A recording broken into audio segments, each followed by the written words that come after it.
everything they told him to. Lined up and took every single jab. And every time I'd beg him, Dad, please just think, he'd just laugh and call me crazy.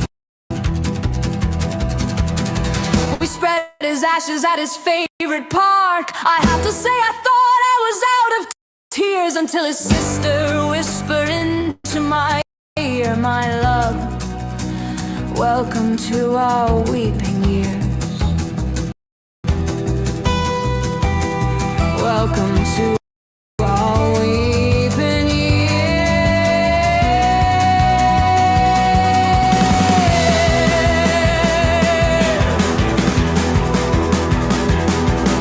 Tanya was a nurse working in the bush.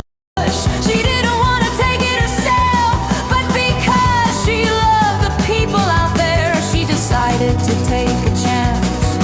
Now she's going through a metamorphosis because Pfizer gave her multiple sclerosis. Now she lives with her mother in the city like a ghost, watching us all forget her. And while she is still too angry for tears, all I could hear in her burning eyes was her broken heart warning me, my love, welcome to our weeping years.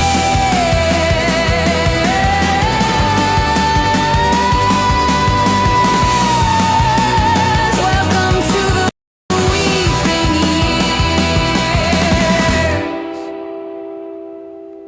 And no one is allowed to talk about it.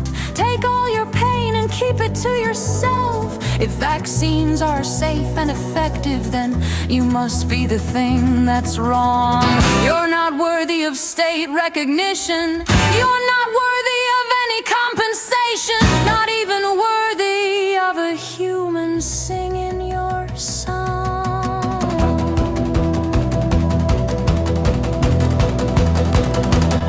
She was 92 and dying in a nursing home, and because her family said no to the jabs, none of them were allowed to see her, so it was clear she would die alone.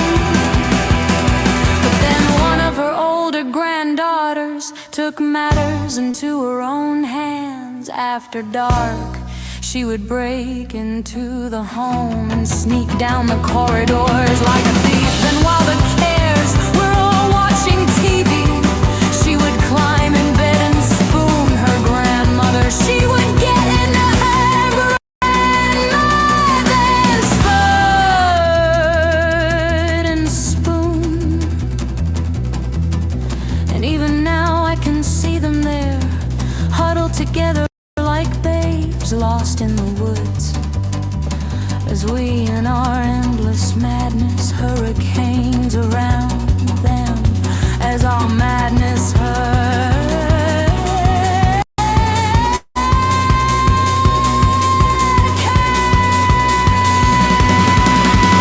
Oh, can't you hear our gods whispering? If you guys don't find a way to conquer fear, then you're just gonna keep traveling down deeper into the weeping years. Deeper and deeper and deeper into the weeping years.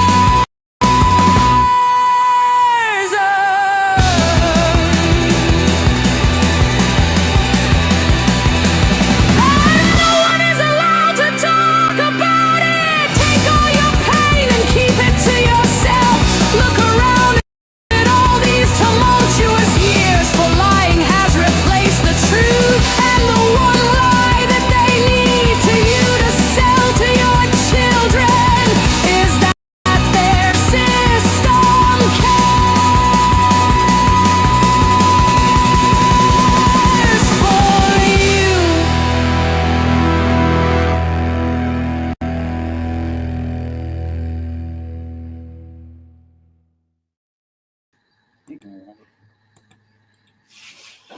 Okay, here we are we're at Fort Bill.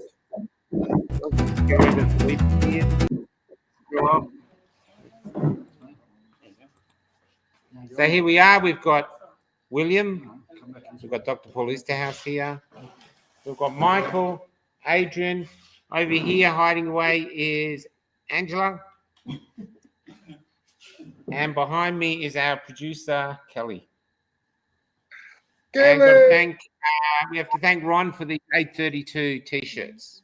We're all in the Ron cult now. And Roscoe, sorry, I forgot Roscoe. But he's wearing a no-go shirt. He's vintage. Yeah. Another He's still in veteran. the same team. He's still in the same team. Yeah, that's right. That's right. That's right. We're all on the team. So what are we going to talk about? You tell us, Michael. I don't know. I just threw it together. I just set up the whole stuff. I have not really planned anything further about this. No. Okay, well, let's talk about Bill's place. Yeah, start with that. Start with that because what you texted me did raise bigger issues. But let's start with Bill. Sure. Well, there's been a lot of talk of having a alternative communities. Well, William here is sort of setting that up organically. You know, there's been quite a few people living here. Adrian's moved in. He's doing the lasers at the back. And Roscoe and Phil is out there somewhere. And another guy, Chriso. And so they've got their own buses and caravans to sleep in. Angela's getting her bus fixed. And how's it going, Angela? It's going great. Fabulous. I can't talk highly enough about it. Yeah. And the bus looks really, I saw the bus today, looks really good. Am I going to lose power? What have you done? You plugged in? We 6 do minutes love to make the power gone. I will just keep an eye on it. There's a, g'day, Clark. But the beautiful thing here, what I really love about here, the theme or the foundation whenever you're here is kindness. Everyone gets on, everyone does their own thing, everyone works together fixing things, although Bill does the majority of that. But there's a level of kindness to the whole place that comes from, you know, well, I guess Bill is starting it there because, you know, Angela was going on about how kind, you were saying how kind he was today. I was, yes. Yeah. And he's always been incredibly kind and welcoming. It's we had another guy stay here for a few days, and others. Ron came down and stayed. It's actually really lovely. And you've got to remember that most of us didn't know each other before 5 years ago at all. Well, that's because of you. Yeah. Okay. But anyway, so that we didn't know each other, and now we're all wearing the same T-shirt, and we're in a cult. yeah. Look, you're in a cult that can actually make things and fix shit. Wow, that's one hell of a cult. Hold on, what's happened? I see Kelly is. Have you frozen? I see activity happening, people. I think Michael has moved.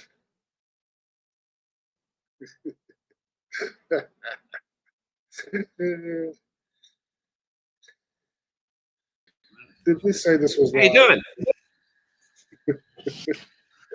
Thanks, Azio. Can you hear us? Yeah, it's all good. Oh, we can't hear you. Hold on. I'm muted. 2 secs. Try again, Paul. I was feeling it. Yeah. So anyway, that's so thanks for that. To Ron Kelly's computer now. I think that one might be dead. We've got enough power for now. Okay. Should be fine. So where were we up to? The cult joke? What was after that? But the other thing though, this is really interesting. I should get Bill talking now because he does talk. There's a what I find is that there is a community here. We might not have taken over Australia. We might not be have the winning new political party, but there's a connection between us. Michael there at the back, absolute veteran. He's been on the road going back and forth, visiting places. They're all veterans here. Bill was at Epic with us, and so yeah, Angela has been basically initially. There's a great interview I did with Angela today that'll go up. We'll get her. Move aside, Bill. Just move aside a bit so we can see Ange. There you go. So yeah. So this is what is happening here. I think this is kind of the way forward because basically, as I see it, the world is going somewhere colder, and we're not wanting to go there. So we're sort of being humans. Yeah, definitely. I think trying to look out for each other. Everyone that wants to look out for each other here. Everyone pitches in, like you're saying, to the best of their capabilities. I'm a bit of a bully when it comes to mechanicking. Yes. I've already heard about Michael's angle guide. So well, yeah, That spread that quick. yeah, it's Just like this much, a tiny little bit. yeah, I'm but a that's third year apprentice. I'm allowed to fuck third up. year. Actually, we were looking at his post last night, and at the bottom there's Meta, AI, and it comes up with me, Bill Lober, diesel mechanic, something, and then it goes in on some medical professor in America. That I'm like, it's mixed me up with a different Bill Lober, I think, in America. And everything it said on the first post was wrong. It's like 100% wrong. It didn't get any of it right. So it's like, you're not a professor yet, but look, you've got skill sets which are really valuable. You've got skill sets which are incredibly valuable, and to be able to help and teach, that's mega cool. And I think our whole family have so many different skill sets we can.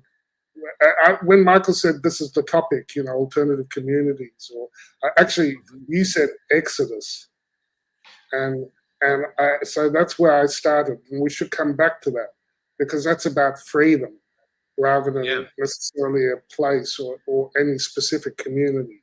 So that's a much bigger question, is what I mean. But alternative communities, I said, yeah, that's awesome because. My readings are we're going into like a Great Depression sort of situation, possibly now. And in the last Great Depression, in the 1920s, what got people through is community. Yeah. And we've largely lost community. So, but we do have a community, is the point, and we have to be understanding, like you say, about having the right mix, and there being rules, like at Epic, it was great and everyone pitched in. But over time, there's responsibilities and there's rules and different sort of communities with different sort of, emphasis.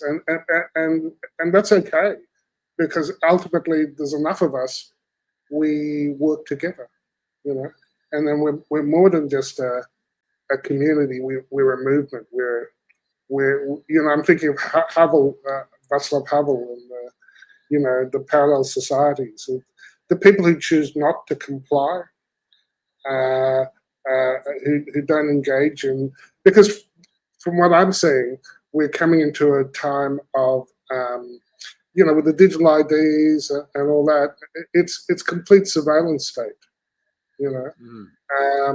and it's about complete control. It's really serious. It's like they want to bring back the age of the pharaohs. It's like the Nazis and the communists had a baby that was born out of an alien incubator. It's that level of serious, the level of control that they want, and so it's for our freedom-minded community to think, well, how are we going to live in this world in a way that honors our values, and we may well have to interact with if you're traveling or whatever, it may be a global thing but once the banks have it, once they can control and count everything you buy, and once they control the internet and they have records on everything you see, are you guys still there? I don't know if they could hear me. Hello.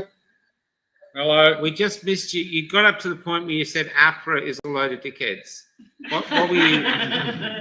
We missed a bit after that. I was talking about the surveillance is really, really draconian. You know, once they have once they have control over, you know how Justin Trudeau, I call him Turdo, um, uh, went after the truckers and closed bank accounts, and then they went backwards because they realised, well, we can do this much better once we bring in the digital ID and let the algorithms do it for us, just like the censorship during during COVID with Facebook and YouTube and stuff. So that's where we're heading, and I think as a community, if we have to be prepared to make choices about how much we're willing to live outside, and I know I'm talking a lot. Should I shut up now? I was just thinking. Someone just said they're in a community of 22 people here. Neen. I'm in a conscious community here, about 22 people, super organised. We have monthly conscious gathering, and once a month garden, land care, and each other. It's serious and it's hard to get people to see it until it's at their door. Denial is dangerous. Yeah, this is what I think happened. I'm going to. You have a say. You've been watching this from the beginning. Now, you almost got killed by the bloody jab. Yeah. You've got past that. You haven't had any symptoms since then. No, I've been a bit apprehensive that something's going to happen, but I try and push that out and not think about it, try not to manifest it. Well, how can you do it? You can't walk around with thinking you're a time bomb waiting to go off. So, I don't think about that, but no, as I said in interviews with you before, sitting with Roscoe and Phil, and we're having a cup of tea, and then one of them's seen on their phone, it would have been around 2020, and they were saying that if you weren't jabbed, you weren't going to be able to get to a hospital. And I'm like, what the hell have I signed up for? What did I take this stuff for? I didn't think it was going to be like that. Although people had said it, and I know hindsight's an easy thing to judge with, but I look back at it and I think I sort of felt there was something off with it. But I really wanted to go overseas and go drive this really nice, fast car through the Pyrenees Mountains and up through Italy, and Yeah. So I did it because I thought, it's not an unfair call to expect it to go overseas. But the thing was, I took it. It affected me quite badly, and then I couldn't go overseas anyway, and they shut all the international borders. So it was like, anyway, it was just. But how are you seeing it now? So I'm going to chat to Michael later, but about the movement, because there's been real pressures against the movement from the growing strong to sort of. Well, I think people have become. They don't want to. So a lot of people I know who were very opposed to it are now they're so in debt. So everyone in Sydney is, like what are they? $1 million plus for a house. Maybe more, up to 4 million, depending on where they bought them. And then how long have they been paying that debt for? 10 years or something, probably just servicing the interest on it. And for what? So if they don't take this jab and don't go along with the procedure, they could lose 10 years of working for naught. So I think that's this hammer they've got hanging over everyone's head, to comply and step into line. And and then on the other side, I see people like most of the people here that can't. They can't go and buy somewhere. They can't afford to live. They can't afford to rent. They can't.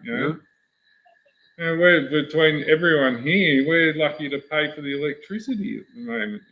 It's like everything's just bought 200 litres of diesel for tractors and machines today, and that's $300 and something just to drive a tractor. That'll last a few months, but it's just got ridiculous, the whole cost of living. So I think they're controlling us, and it's by design for sure.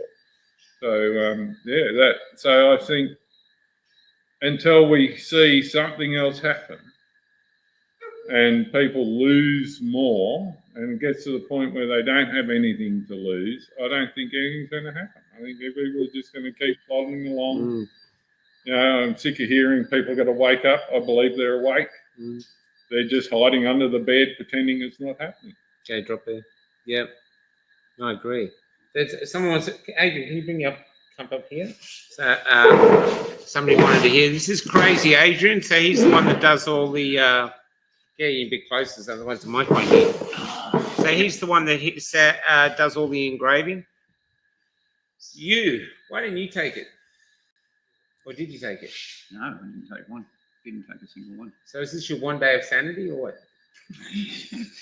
There's no days of sanity on me. Now, but why didn't you take it? What made you decide not to? Because you paid a price for it. Yeah, I know I paid a price for it, but I mean, I could see through it. I could see there was something not right about it. And I saw in the beginning when China was posting all the videos of people cut, keeling over in the street, from the so-called virus. And then, and then to find out later on, it was actually just a psyop, it was just actors. And no, I've just been dead against it right from the beginning. All my family were fully, fully jabbed. Brothers had 10 of them. So, but yeah, that, I could, I warned a lot of people not to take it. And now, ignored.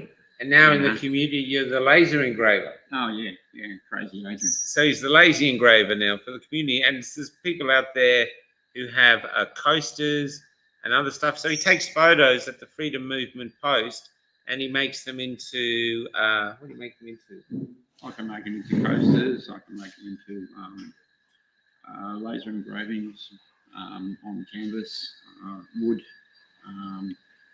anodized aluminium. I've done in the past as well. So I want to get out and put more onto platters and stuff like that. Some of the big stuff. So anyway, this is about creating commerce. Do you know what I mean? If you're in the community and stuff like this, it's creating commerce. That's what he's doing here. Now, Bill's allowed him to move here because he sort of basically was homeless. Wasn't that right? Yeah, that was right. Yeah, in Cooktown, I couldn't find a place to live. Yeah. Because the rent was just so high. In Cooktown. The rents are so high in Cooktown. Yeah. The only thing you get in Cooktown is an expensive garbage service. There's no buses or anything like that. Yeah, I don't think the housing issue can get. I mean, it's going to get worse. It's hard to believe that it could get worse than it is now. But I believe it's going to get worse. I'll go deal with this. There's a fridge. There's a fridge that's being delivered, so bringing in Angie. Come this way, Dick. Cool. Look at it. So this is Angie. Hi. So Angie's bus is here. Angie's, so how long have you been here now? 5 months? Yeah, since July. So she's, well, I've done an interview with Angela, go up tomorrow, but there's some things we can talk about now. How are you finding it here? Living here as a single woman? It's a great community. It's very supportive. The guys are great, do great work. I mean, to me, it's sort of a vision for how we should be living and how we can be collaborative for the future. So, it's about creating that community and creating the world and the earth, how we should be living in Earth. So, we to exchange what we can and use our skills in whatever way we can. The other interesting thing that Angie brings up in her interview is there's no destinations for any of us. I have no idea where I'm going to end up. I leave tomorrow. I'm heading to Perth. What happens between here and Perth? Where after Perth? I have no idea. You have no idea where you're going, do you? No. And for most people, that's terrifying. But we've been doing it now for so many years. It's not terrifying. It's actually quite exhilarating. It's the sense of freedom. Yeah. It's not not what most people's ideas are of freedom. Yeah, not no. Being able to live in the uncertainty. We're living in a time that's got a lot of uncertainty, and a lot of our things have been shown to be bullshit, and we don't know what to do and what to trust. But but over time we learn to trust each other. Because we understand the motivation. That's it. I think if we have shared common cause and good heart, we can make all sorts of things work. And I think we have to. And I suspect it's soon now because I think we all feel a bit of an acceleration going on. I'm not saying that just because Bitcoin has fallen, Is Bitcoin fallen? Oh yeah, it's having a good route at the moment versus Oh really? versus dollars and gold. Oh cool. Well, I mean, yeah, to me, Kind of buy from them. well, I think it'll get cheaper. Yeah. I suspect it's still going to get cheaper. But then there'll be a point where it'll be a really good buy. Yeah. So that's right. Or it'll go to zero, but it'll be a really good buy. I don't know. But it's an interesting thing, and it's out of the system, and it is one way we could transfer value between our groups and stuff if we had internet. But we don't know how deep. I don't know if we're going to have to go back, Michael, to 1980s type technology, pre-digital technology. Maybe we'll be getting back to CB radios and cassette tapes. CB radio. The pre-digital age. Do we want to live in areas where there aren't 5G towers around, where there aren't mobile phone towers around? We don't have everywhere. Oh yeah. You want to live in a place without cameras? Do we have a right to live, like even within the cities? Can we decide? No, my suburb, we don't do that fuck shit.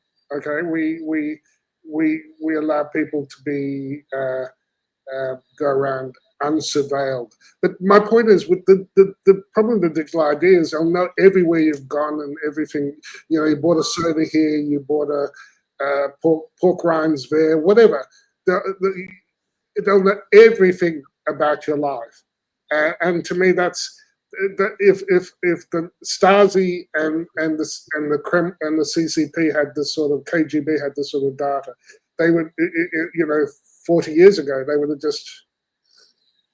have blown their minds. Yeah, I was going to introduce Michael. So Michael's been a veteran, literally from the beginning, but I mean right out there. Been traveling Australia with a little group, weren't you? Yeah. How far did you get? So we've done Queensland twice. Yeah. So I've done it with first group of people, Shannon and Lily. We went right to the top end. So we've done all the coastline, tablelands, then went inland, town to town, just spreading the seed. And what did you find? What we found was freedom everywhere. Like, I mean, everywhere. Every town we went to, we were welcomed. People were open and they're listening. A lot of people are aware out there. Every town. I'm not going to say one or two towns were really. No, the country towns. Everyone knows something. I don't believe there's a lot of people asleep anymore. Yeah. So no, open to the information. Yeah. We're all about not just getting information out, but what's really important is healing. Yeah. So we have so many good doctors and naturopaths and stuff working within our freedom movement now. So get the information. That's a great point. Just going to say, because Michael said something yesterday, which I want to talk about, which he said our community is evolving. It's not, someone said, oh, it's dissipating. No. So no, it's evolving. It's going, okay, that 5 years of trying to hit people with the truth hasn't worked. What people are thinking it is evolving, but is because we've been so in the face on social media. Yeah. For some reason now we've gone underground, I suppose you would say. Yeah. And that's where these communities are. It's not just Bill's. Bill's awesome. Yeah, it is. But everywhere I'm going, I am seeing little communities popping up everywhere. Me too. And that's our true strength. Yeah. Because they're realizing all we have is each other. And that's the truth. There's no white hats. There's no one else coming for us. Trump ain't going to save us. No. It's us. It's us. And we can't stand alone. No. So community is so important. Yeah, if we go to Canberra or whatever, we got a little group of people, we stand together. Well, we were But when saying you go about Canberra. home, once you go home, you're by yourself. Yeah. So these are, even if you're not living in the community, if you know people in your community, and it just grows. So I think it all evolved from us standing in a park. Yeah. And it's just grown into now good people have got a bit of land and that and they're saying, hey, come and join us and Yeah. let's do this. And there might even be sort of things to that if you go stay in a farm, because you always think we get invited all the time, and we don't always take it. You go there for even just a couple of days. Yeah. Help out, clean up, make sure you leave in a mess, and you just go. Yeah, that's right. Yeah, and no. it's about helping each other now, I think, and Yeah. that's our strength. We're all diversity. We've all got different skills. Yeah. Let's use them and And put it that's together. huge. That's a huge. I think the diversity amongst our communities. Adrian, he's doing the laser pointing. If you want laser or engraving or pens or merch for your podcast, use Adrian. He's fast. He's good at what he does, and he'll deliver. So why aren't we using him and keeping the money in the community Some for sort whatever of we're doing? a directory would be perfect. Yeah, Some sort of Ron directory. came up with these T-shirts. He drove them up and delivered to us. And so thinking if you want them, get in touch with Cafe Lockdown. We'll either send it to Ron, or I think Ron knows the person making them. And this is it. And 832 is just, that's been the first symbol we had, which is the truth shall set us free. And so, and now the blue bee symbol's coming up and other symbols. You had a cooker. It's a kookaburra. Yeah, that's right. So that's what we use down in Canberra. We got because everyone calls us cookers. Yeah. So one of our mates, he does a really good sketch of a kookaburra. So that's now become our little logo. So and that's the way to fight the word. Yeah, that's right. Yeah, and it's an Australian bird. Yeah. We're proudly stand on the kookaburra. Yeah, I think the kookaburra is great. I'd love that one on the bus. Yeah. So no, I believe putting stickers and information on your card, not just so that you can reach out to the public, so we can find each other. Yeah. You pull up in a shopping centre and you see an 832 sticker, you're going to go and introduce yourself. Yeah, it's the same. You know what I mean? So yeah, same with the blue bee, which I think Adrian's got on his head. I So spent 15 minutes outside. he's got. He's waiting for someone to come out. They never came out. I had to go. Yeah. But it brings connection. Bill's got the so we got the catalog, got the What the F Boys here. That's Bill's, and then of course he calls a great conference theory with the Wokie versus Warrior, I've got George's hat on. Thanks, George. which he stole from somewhere. I don't know where he got it from. He manifested it and it just turned up. There's things like this, but you're saying now though that we're evolving, so we're coming closer. Because look, there's a strange connection between us. Yeah. We don't understand it. And we're not But just it's real. mates. I believe we're family. So It's strange, man. yeah. It's lovely strange. Yeah. So no, community is at the moment. I think that's our focus. Yeah. And Mick was talking about. We were talking about Epic. Did you go to Epic? No. Okay. We're talking about Epic, and Bill went, and it was people. Michael was saying that, people were saying let's go back to Canberra, but the initial call to Epic was a spiritual calling. We weren't doing it because we saw a poster. There was no organizer. There was no organizer for it. I was there with Paul a lot. There was something you said to yourself. I've got to go to Canberra. Yeah. I had to go. And I rang a friend and he's like, I've just booked a hotel. It was quite organic.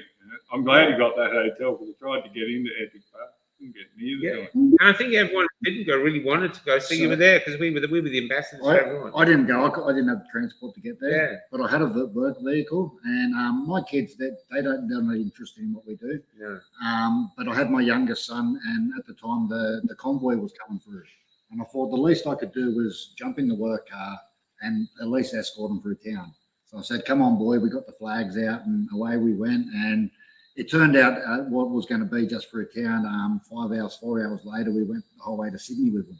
Oh, really? But what I thought was amazing, and I don't think people realised it, was the amount of people on the sides of the roads and the amount of people that were on the bridges with flags. And my son, who is not interested, my son's not interested in freedom, and he said to me, "Dad, this is the most exciting thing I've ever done." Yeah. So yeah. I remember. Did you see them, Paul? We came up from Melbourne down to Hume, and every bridge had people waving us on. That's sort of how I learned it was happening. I was driving back from Byron Bay with the kids, and we saw things over the overpasses coming from northern New South Wales into all the way down the coast. and Yes. it was a convoy. You know, it said Freedom Convoy, but they weren't trucks. They were mostly, you know, and there were Canadian flags, you know, supporting the Canadian truckers. And I remember thinking, once I've got the kids back home, I'm continuing on to Canberra. I've got to see what's going on here. You know, I want to see, I want to see where this Freedom Convoy ends, and I think we're still in the Freedom Convoy, aren't we? Yeah. You know, this is where it was always going to evolve to, a freedom community that you know, that are bound by a certain code of ethics and understanding of the world, and they want to remain free. You know, you said Exodus originally. You know, That's what I was going to put on Angie's interview, because squeeze in a bit, Angie. Yep. So Angie's in a bus. It's a bit bigger than ours. And you told me today, you literally, the future is, you don't know what it is, No, but you're not scared by it. no. I don't have a plan. I give it up to the divine, and I get told where I need to go, and I just follow that. And yet she doesn't do mainstream religions. I'm the same. That's exactly what I do. I just And wait she- for callings and and you wearing blue blockers? Are those blue blockers you've got on? They are, yes. No, so I showed you earlier. Mine are broken, so I'd have to be a monocle.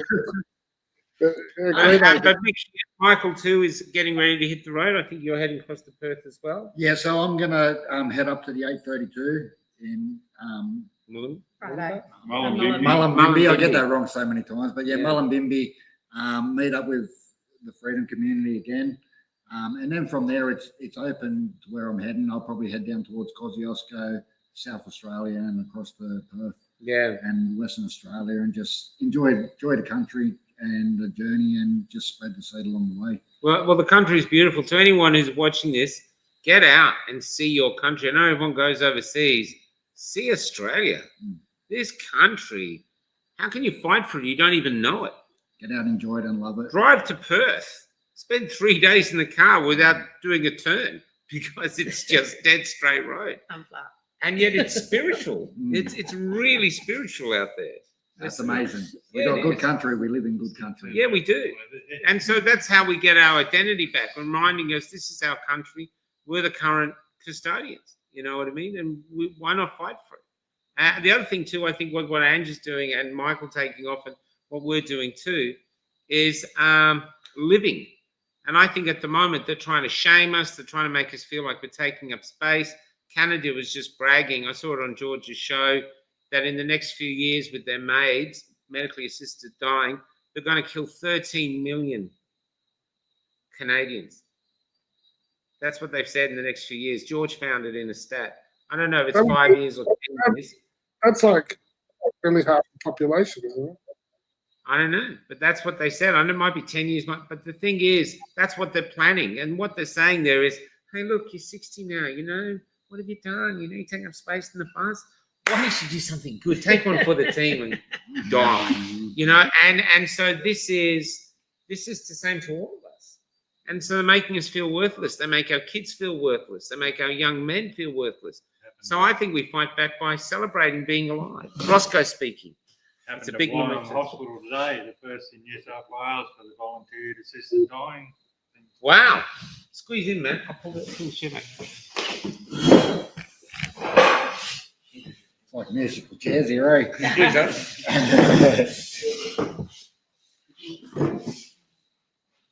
Isn't it? So this is Roscoe now. I'm going to bring it closer for Oh, yeah, Roscoe. Wrong screen, I think, or wrong camera. Well, Paul, you were part of saving I was Roscoe's reluctant to life. go to hospital when I had a stroke a while back.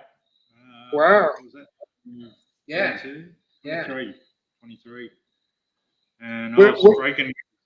I didn't want to go to hospital not being vaccinated, and I thought they'd treat me like a friggin' leper. And turns out the care was quite good, really, I think. And I'm pleased. Made a great- Wow. I think, like you saw, Michael, there are a lot of good people still working in the system, but even they must be seeing, because they're not lining up for their shots.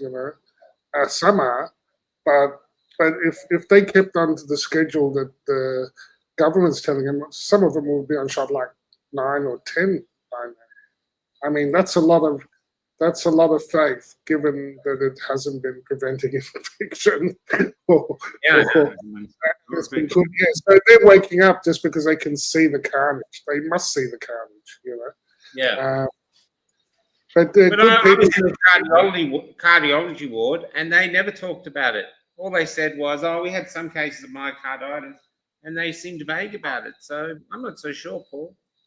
No, I think they're worried. I think they're worried. They just don't want to face it. I think it's. I just want to show you the effect of the last 5 years. So with this small community, so Roscoe lost his girlfriend to the jab. Is that correct? You want to talk about that? She was just totally brainwashed by the media. That's all she did was sit in front of the television and watch the news shows and stuff. And she got that bad that she didn't talk to me for a month when I said I wasn't going to get a jab. And she said, "Oh, pricks like you that fucking cause all this shit," and went off at me and didn't talk to me for 2 months, and then rang up and apologised for, I'm entitled to my view and entitled to my belief or whatever, and she wasn't. She had her three first shots, and then February 22, just at the end of February, she had her first booster shot, and 18th of March she was in hospital dead. In 2019, I was diagnosed with a blocked aortic artery, and when the COVID jab first came out, the doctor said, "Oh, I recommend you don't get it because of your clotting in your arteries." Saw her like 6 weeks later, and she went, "No, you'll be fine, go and get it," and I gone, "Back the truck up, there's something wrong here. They're telling me they've found this supposed virus and they've already got a cure for it. Yeah, get real." So that was sort of my introduction to COVID, really, I suppose. So, and for those willing to speak honestly about it, this is everywhere you go. But they have the ones that yourself, Michael, they won't talk. The kids die of it.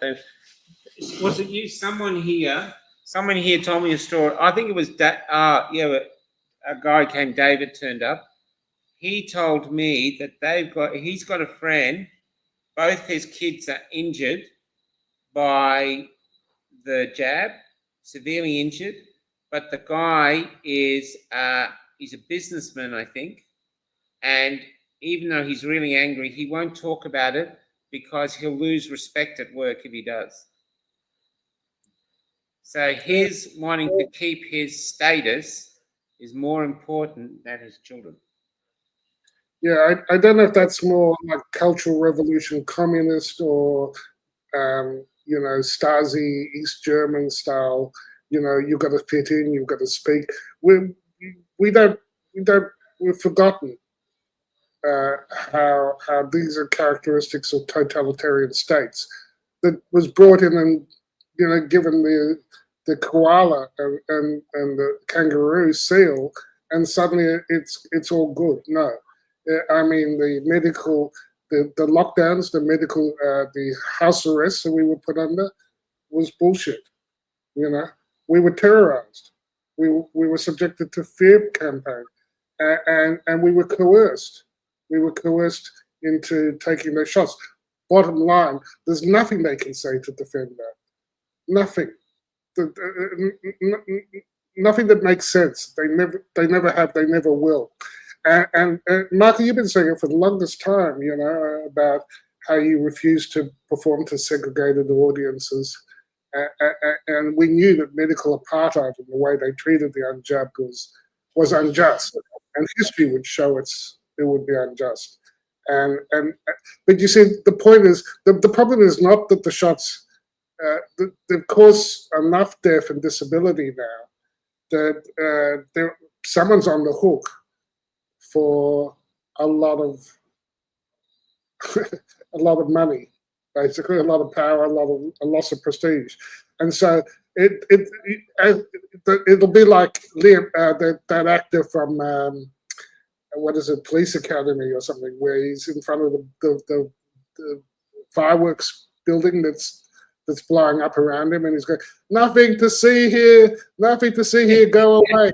It's sort of like that. They're at the stage now that the fireworks factory is blowing up, and they will continue to say nothing to see here, regardless of how bad it gets, and that's sort of dangerous because we have to face reality, whatever it is. That's the thing. None of us know particularly where we're going to be in a month's time or 6 months' time. Nothing would surprise us. But that's because, we realize we're in a time where all the moving pieces are moving around, geopolitically, locally. And I think we have some faith that with each other we'll get through, and with each other is a very broad cap. That they're people who value freedom and privacy, maybe, and are willing to work together to protect, not being a slave. If you don't want to be a slave, if you don't want to be, and if enough people decide they don't want to be completely surveilled and be a slave and controlled by the bankers, then we'll win. We will win. But yeah. Well, that's the interesting thing. Will many of us step away when they bring digital ID in? What we're going to do? Topher reckons it's going to collapse. They won't be able to make it work. I guess we got to see. I don't see. Do you guys see any way of stopping it before? I say bring it. Create our own system. Yeah, it just deletes that. I'll just be deleting everything off. Yeah. There'll be a lot more Blade Runners around too, I think. But you take away the cash off the people and you watch what happens. Well, I've been doing the Aussie salute to all the. Are you in that one? Yeah, every time I drive past it. So. Yeah, we had the guy the other day called me up, and he was the one that got done for it. Kelly does it all the time. Thank you, Kel. She's constantly birding, so we've got about $300,000 worth of coins. So there's and so this is it. But the other thing, though, that I think we haven't recognised, because we've been the freedom community, so busy trying to fix things, we haven't actually stopped and looked at ourselves and gone, "Where's something brand new? We've never had this before." You people who don't know each other sitting down, we're talking about things that matter, philosophy, ways forward, alternative societies. What sort of society do we want to leave to our children? No one here we never hear sit like this talk about what was the footy scores, what's the weather, unless it's chemtrailing. And it's just, there's something new happening here. So I don't think it's devolving. I think it's actually us realising we're a part of something. Yeah, 100%. And it doesn't matter whether you took it or not. His bill he took too, and he designed all this place. You know what I mean? So that doesn't matter. It's literally a decision of what sort of future you want to be, and do you want to be a part of it, or do you go somewhere else? There you go, Ron. Everyone's wearing it, man. Thanks, Ron. Thanks, Ron. Yeah. Did you want to say something? No, I'm all good. Only thing is, I think what. No, you said, "Oh, good, that's fine." It's fine. Apprentice getting too big for his boots again. Hang on, I'm the apprentice on this. Just the 832 gatherings, the musters, are part of the evolving, and I think that's where. If you can get to one, I'd highly recommend you go. Even if you didn't go to Epic, they're like a mini Epic in a spiritual awakening. You get all this networking of people in the movement. It's fantastic. It's really good. It's the best atmosphere. A lot of fun. Yeah, a lot of fun. And then music. You have a fire and people playing drums and. Yeah, it's just it's really good. They remind me of corroborees, like a modern day corroboree, Yeah. because all these different tribes come. The common law people come, Yeah, the Kapalokta people come, Bossy people, everyone, all Yeah. the Diri people, everyone comes together, And and it's, we don't fight. it's a family. No. It's a really good family event, and it goes for the whole weekend.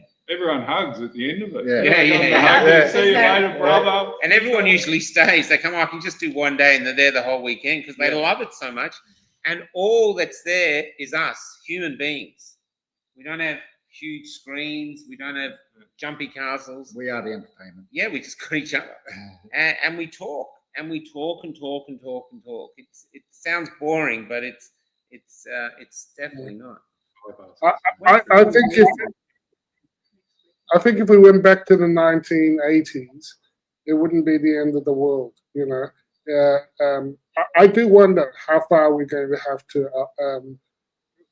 make choices about how far we're going to have to alter our lives to be successfully non-compliant.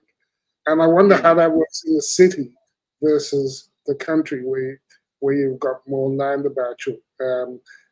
But I think the cities are important too. They're very important because that's where the people are, you know. And so if enough of us, it could fall over on its own because they're useless turds, the people who are trying to organize this. And despite having diverted a huge amount of their power, electricity supply to data centers, and although they've been busy putting up 5G everywhere and Starlink and you know, they're realizing even Klaus now is going, the climate will be okay. We need more nuclear reactors over there for the power, for the data centers. So you've got to wonder, why are they engaged in this vastly unprofitable exercise of diverting all of our country's energy towards. I think they think there's profit at the end if they enslave humanity. Mm.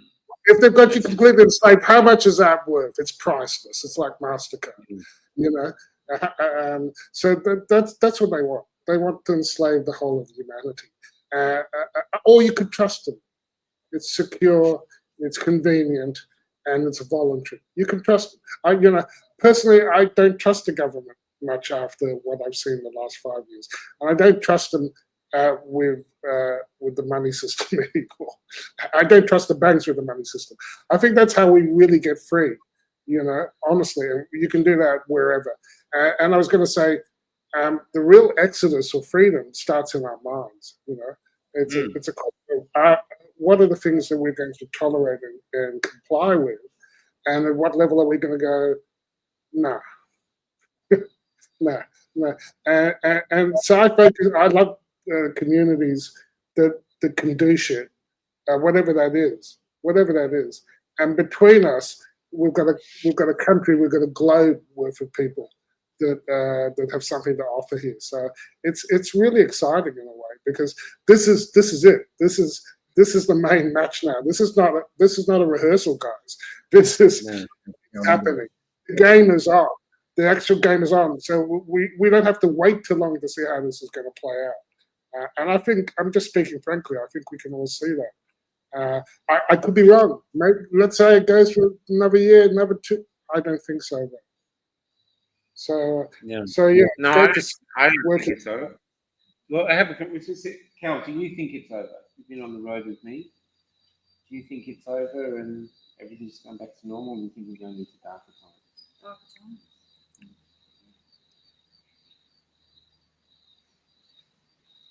I hope they do bring it on harder, and I hope they push it harder, because then that'll be the tipping point, I think. Yeah. At the moment, everyone's happy to think it's okay and everything's all right, but if they push harder, like they pull their foot off the throttle during COVID, because they realised, you know, when everyone turned up down at Canberra, and it was for a few weeks in a row that it happened. I don't think they would have. I think they would have kept pushing it. But I think all the major capital cities and what was going on down at Canberra, they were like, "Oh man, we better back off a bit." Yeah. I think they underestimated the people. Yeah. Yeah.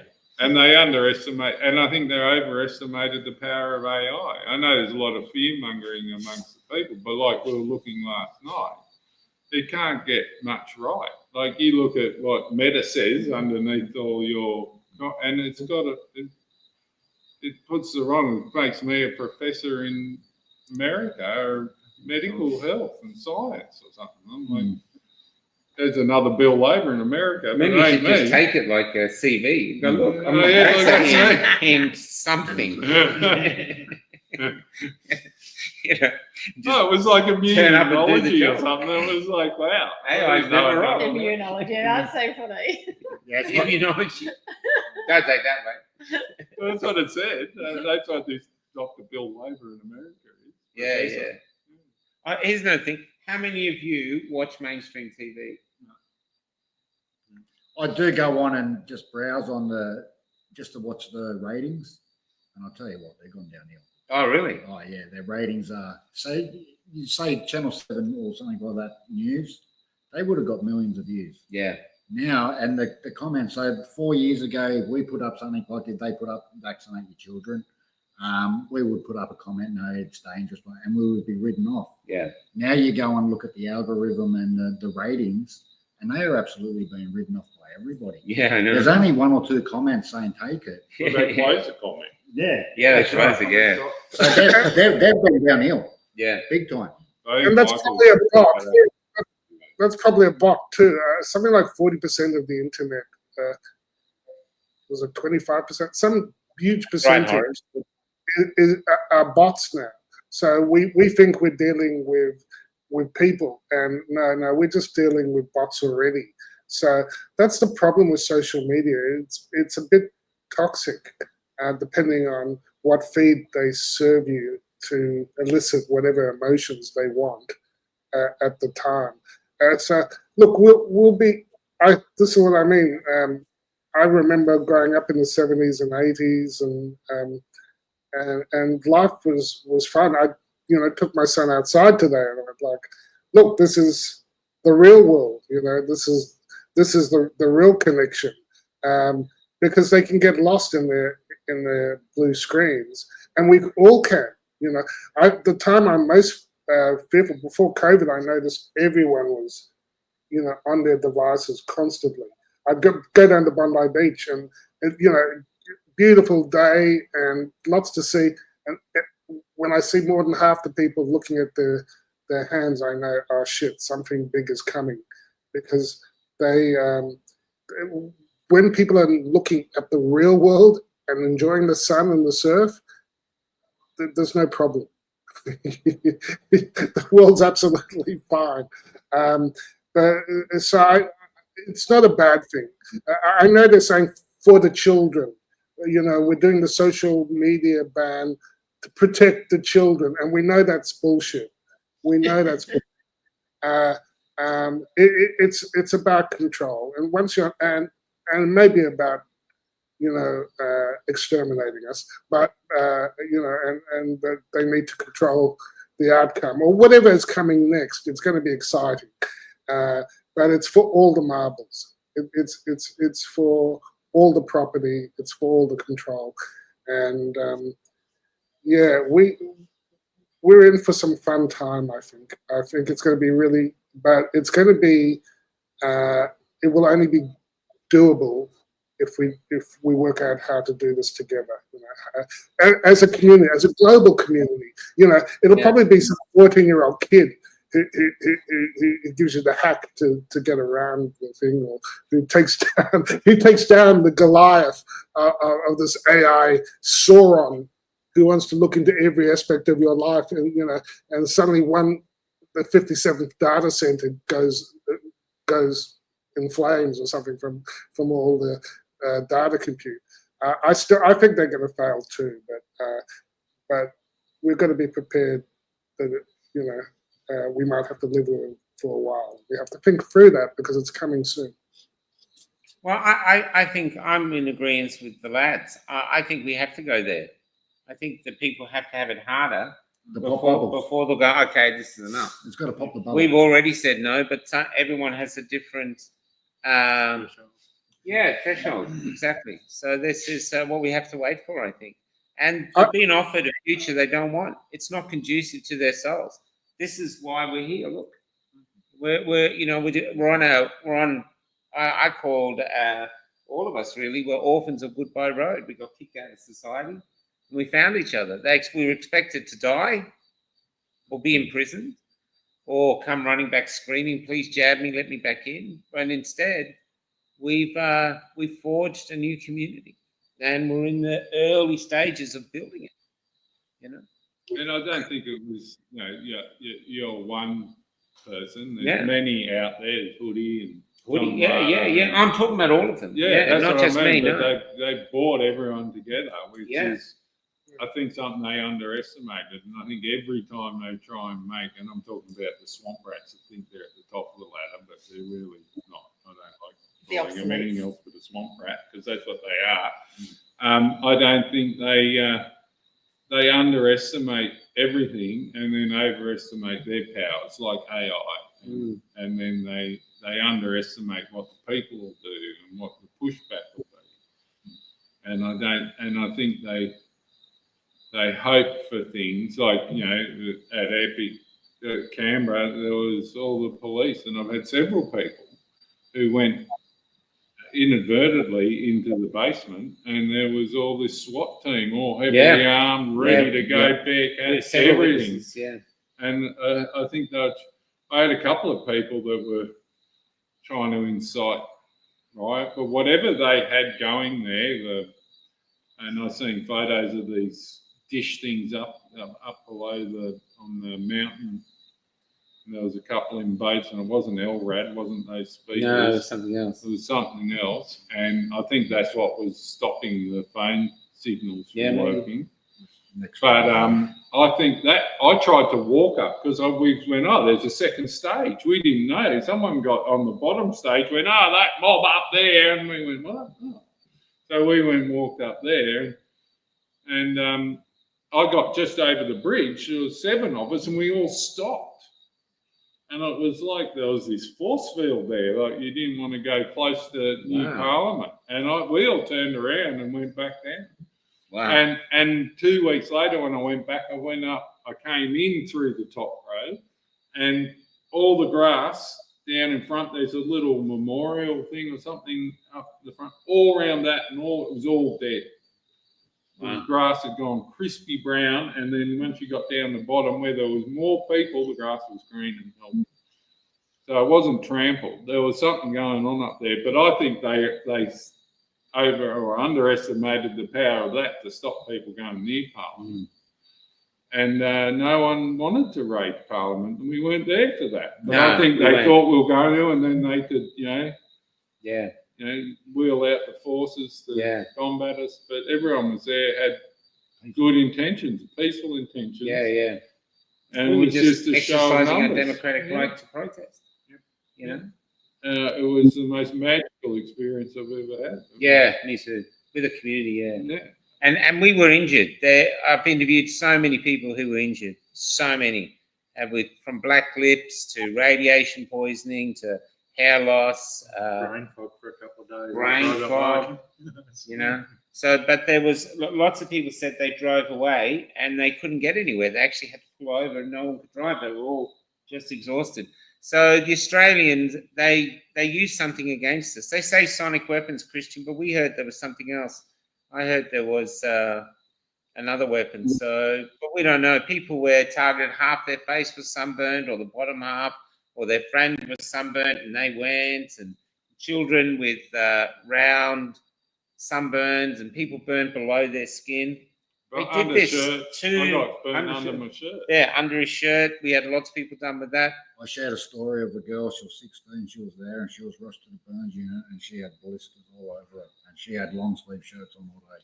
Wow. So, this is what we're saying, So, well, that Canberra sun is really strong. That Canberra sun is so strong. It goes through shirts. I didn't know that. I didn't know that. Yeah. So, but the thing is, we've got past this. No one listens to us. I've interviewed enough people to probably there's something there that deserves investigation, but they won't do it. And here we are. And I think we're talking about Michael saying evolving.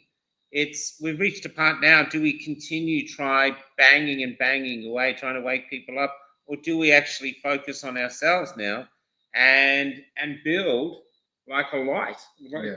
We were a glow in Epic. I wrote that in the song. So we were a glow, and do we now stay here and build this community? And I think bit by bit, maybe the others will start coming across and going, we want what you've got. Yeah. We want to speak. We want to live. We're sick of being scared. Yeah. Because we're not scared. Who's scared? Hands up, who's scared? There you go. Here's the My vibes. No, They lose their t-shirts if they put their hand up. I've got nothing on underneath. Yeah. my framing is that freedom has a value. People have fought in wars and died for freedom, and I'm saying that the biggest threat to human freedom that's ever existed is weeks to months away, and we can't imagine. We think surveillance. Oh, it's okay. They can know, everything I transact in. What a big, the MasterCard knows, probably, or whatever. But it's a quantum step in control and surveillance that has never existed. And George Orwell would be having a coronary if he saw it, because he go, fuck, I should have thought of that. And because it's the ultimate in control. And I think our tribe stood up for bodily autonomy and freedom of choice, and saw through the bullshit. And if we leave this current mob we don't have to do anything to take them down. They're taking themselves down. Go woke, go broke, all the DEI stuff. They're rotting the credibility and the prospects of the country. We're building a life raft. We're saying, hey, we better find stuff that floats, because these clowns are going to destroy this country. And look, if we prepare for hard times and they don't come, that's great. I'll be happy. I think it's a blessing every day. I go out and everything's working and the sun is shining and the banks are still delivering their useless bits of plastic, and it's great. I love it. But I think one day soon it won't, and then we're going to have to find, as a community, we have to find ways to maintain privacy, to maintain our freedom of choice, be free from coercion, to be free from censorship and lies. We have to live free. For some of us, that's more important than second only to oxygen and water. Well, maybe that's what we are. We have to be symbols of freedom. Through basically, we're going to say what we want to say. We're going to live how we want to live, and we become symbols of freedom like that. It's an ideology, really, that we are on a definition of freedom. Well, it's within all of us. And the other beautiful thing about this place too is for the common law people. We did in the interview with Ange today.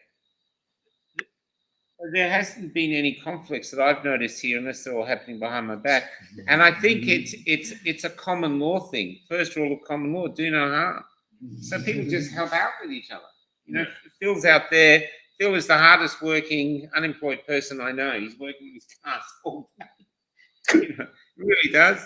He's just out there, and he's not aware this is on TV, and he'd be in with his nipples. He's got big tits, but he's very upset about it. But so I probably shouldn't mention it online for the people. But anyway, there's you did though. there's and stuff like that. So yeah, and so this is for a night. It was nice to do this tonight. I know we've got an interview with Gert Vandenbosch coming on this weekend. Do you want to tell people who Gert is? Yeah, Gert Vandenbosch is a Belgian-based vaccine specialist. He's built vaccines. He's worked with the Bill and Melinda Gates Foundation.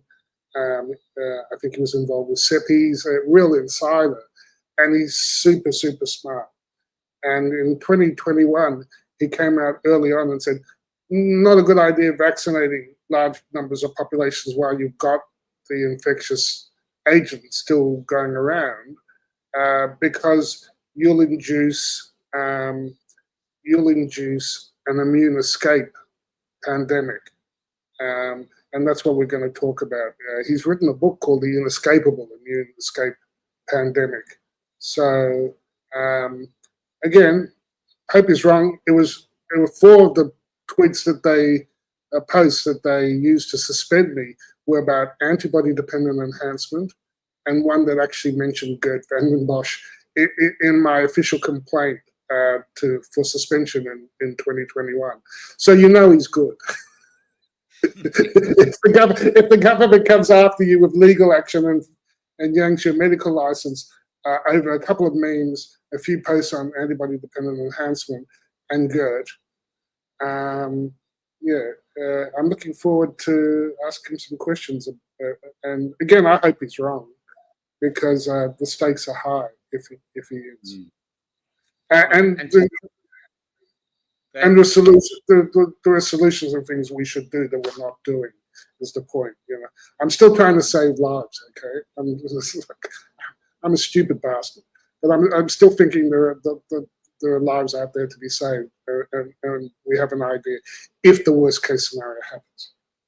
Well, one thing everyone's been saying here is that it's a shame, and Kelly's always on about it, is setting up our own medical system, because there's so many you doctors now and so many nurses. It's a shame. I know the law won't allow us, but it'd be great if we need decentralized medicine, and we need to be empowered in our communities to be our own medics. And a doctor is like our trademark. It's a they've got complete control over the idea of what that is.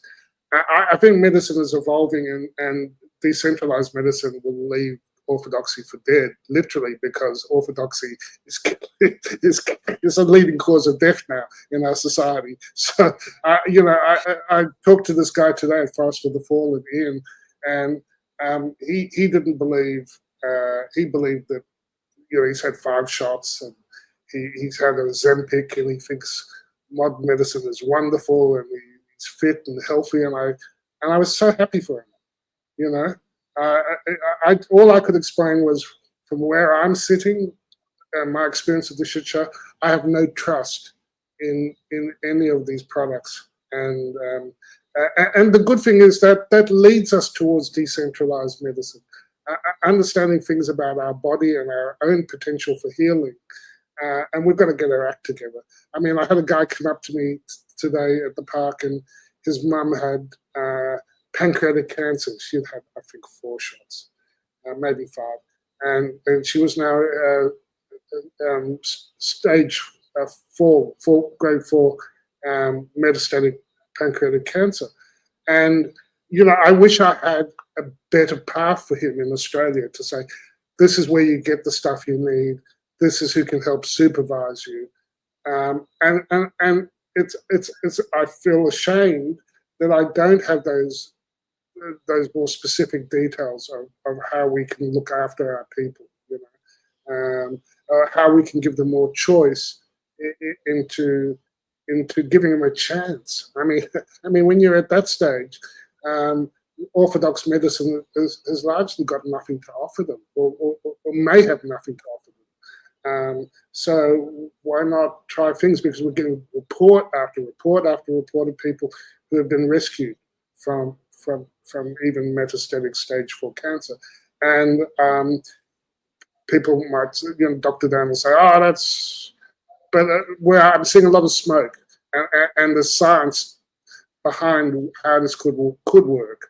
And big pharma is not going to, just like with ivermectin and hydroxy, they're never going to do the big trials because they can't make money off it. And that's the first rule of our healthcare at the moment. And we have to change what's driving us. And when we talk about communities and why you guys are together and working together, I think that also applies to the medical communities. It applies to the art community. It applies to, we all have different tasks. And yeah, I like I say, I feel embarrassed that I didn't have anything like just go here or go there or like here are the tablets. That's what I'd like to be able to do. But I did give them advice, and we'll see. We're learning. Cheers, Paul. So the 21st to 24th November, Mullumbimby Showgrounds. That's the next 8:32 that we know of. It's there. And then there's one after that down south somewhere. There's one after that down south. Anybody got anything to say before we call it a night? Thank Yes, Bill sir. Gates for his donation of $240 something million to some charity trying to throw people off the scent. I wonder if that was like in his like, the change drawer in your car. I wonder if that was like. I would have been in his sock drawer. His sock drawer. Oh, what's this? What's this? 240 million. This will get me off the thing. So yeah, anyone else? No, that's it. Think? It's been great staying here, Bill. We're leaving in tomorrow, but I love coming here. It's been probably about 7 times. 6 or 7 times. Find your community. Find and celebrate your community and celebrate being a human being. Start celebrating, because if the way I've been off social media now, like I used to be on every Ask Keller, I've been on every 5 minutes. Now I'm not. I'm actually not looking at it as much. And I'm finding my soul is breathing. And you're looking at this beautiful world and you think this world is beautiful. It's a gift to be a human being. The big con is they're making it like everything's going wrong. It's our fault.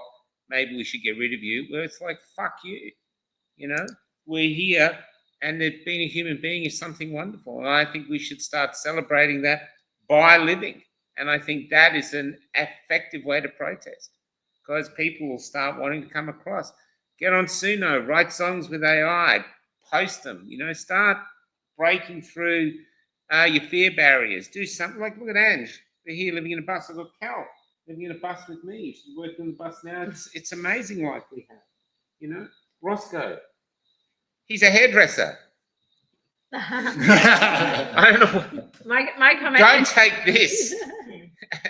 Embrace He's actually a good uncertainty. Make friends with uncertainty. Yeah. Yes. And we don't miss everything we've lost. Our community doesn't regret it. How many people have you met, Michael, on the road and said, I wish I'd taken it? No. How many of you met, Paul, who wished they'd taken it? Who hadn't taken it? No one. And I've interviewed scores of people. I had one woman who was just so sad that she wondered it. She wondered about taking it. That's one. Everyone else says no. Everyone else is moving ahead. I wish I hadn't. Yeah, wish you hadn't. There you go. So This isn't like the Matrix. This isn't like that guy in the Matrix who goes, plug me back in. I want to be back in the Matrix quick. I want to better. No, there's no better life on their path. It's only a question of when do you say no? Where you draw the line. Everyone's going to get there. I promise you, everyone's going to get there. And we all have different spots where we go, no, here's my digital ID. We all have a point where we have to draw the line, and that's okay. That's for all of us. We all have. You're breaking up. Yeah, okay. Well, I'm going to go out. I'm going to play now. We're all a bit tired, so I'm going to play our epic songs. This is epic. And what we did say with Michael, and I think Bill as well, is I think every year now we should all take a day off on the day of, which is the 12th of February. And we should just have podcasts about it all day, share our stories. John Stapleton and I think of asking people to send in their stories in literature or put it in books. That should become a part of our folklore. Epic. Our grandkids should say, oh, my grandparents always used to talk about epic. We keep it alive. It was something special. It's the womb of us. The day Australia stood up. The modern day Eureka Stockade. That's right. Modern day Eureka Stockade. Okay. Take care. Great to see you, Paul. You're looking good, man. You're looking good. See you guys. Bye, everyone. See everybody out there. And this is our tribute epic.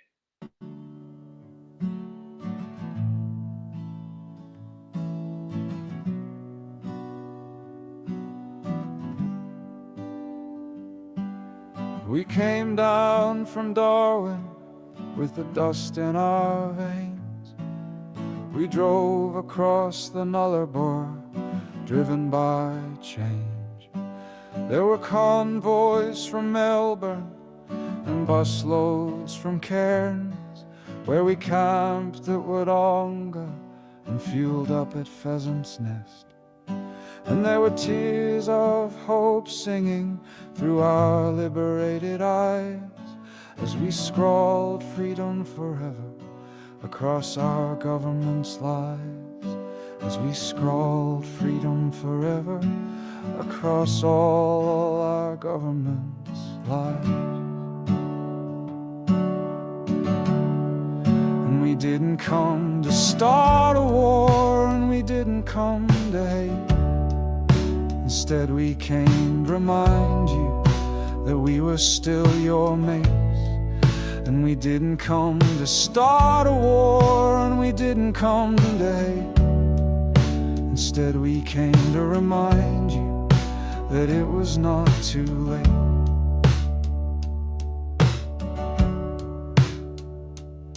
But our country had gone crazy, corrupted by fear. And before us the long path was already flooded with tears.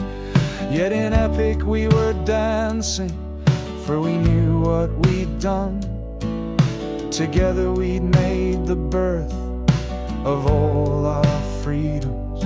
And this new cry for liberty were the smiles in our hugs, as the cops haunted our periphery like tyranny's new thugs.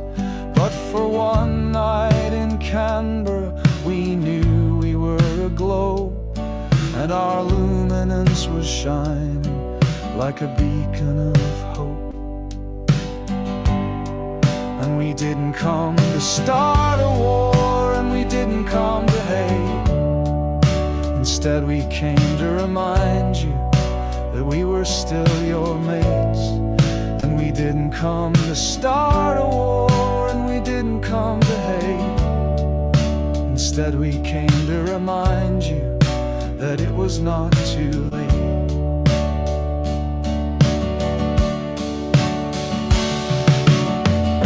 So never forget how, by just being authentic, we drew a deep line in their cold sand, from a showground called epic. So never forget how, by leading the way, we wrote a fresh song of freedom that you can still sing today.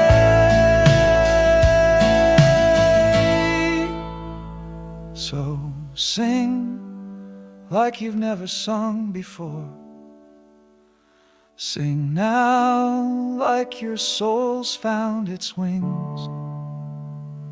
Sing out like an echo through our time, until our grandchildren are born humming our lines. Until our grandchildren are born in the freedom's warm and glorious light. Until our grandchildren are born in the freedom's warm